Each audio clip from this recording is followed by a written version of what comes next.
अस्सलाम वालेकुम। आज की वीडियो में हम आपको बच्चों के मुंह खोलकर सोने के बारे में बताएंगे और बताएंगे कि ये अलामात इन तिबी मसाइल का सबब हो सकती हैं। दोस्तों, आपके लिए बच्चों की ज़िंदगी के हर लम्हे का मुशाहिदा करना खालिस खुशी है।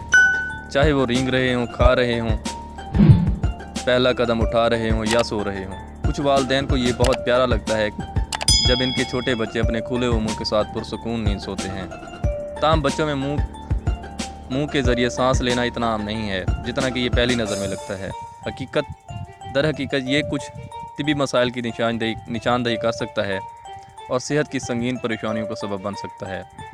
दोस्तों, कुदरती तौर पर नाक हमारे सांस लेने के लिए तख्लीक की गई है, जिसकी कई वजूहात हैं, लेकिन बाज़ औक़ात मुँह से सांस लेना भी एक नॉर्मल बात है, बिलखसूस जब हम बात कर रहे हों या फिर किसी जिस्मानी सरगर्मी में मसरूफ़ हों।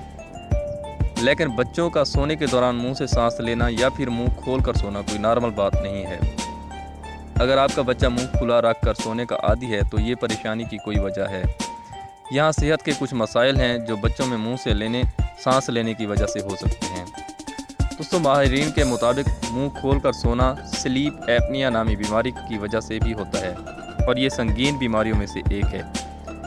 इसकी अलामात में सोने के दौरान सांस का अचानक रुकना और फिर दोबारा बहाल होना, ऊंची आवाज़ में खराटे, खुश्क मुंह के साथ बेदार होना, बेख्वाबी और दिन के वक्त थकावट महसूस होना शामिल है। ये ख़तरनाक बीमारी है जो दिल, जिगर और मेटाबॉलिक मसाइल जैसे दीगर सेहत के मसाइल का सबब बन सकती है। जब हम मुंह से सांस लेते हैं तो हवा से हमारे होंठ समेत हमारा मुकम्मल मुंह सूख जाता है और इसमें हमारे मसूड़े भी शामिल हैं।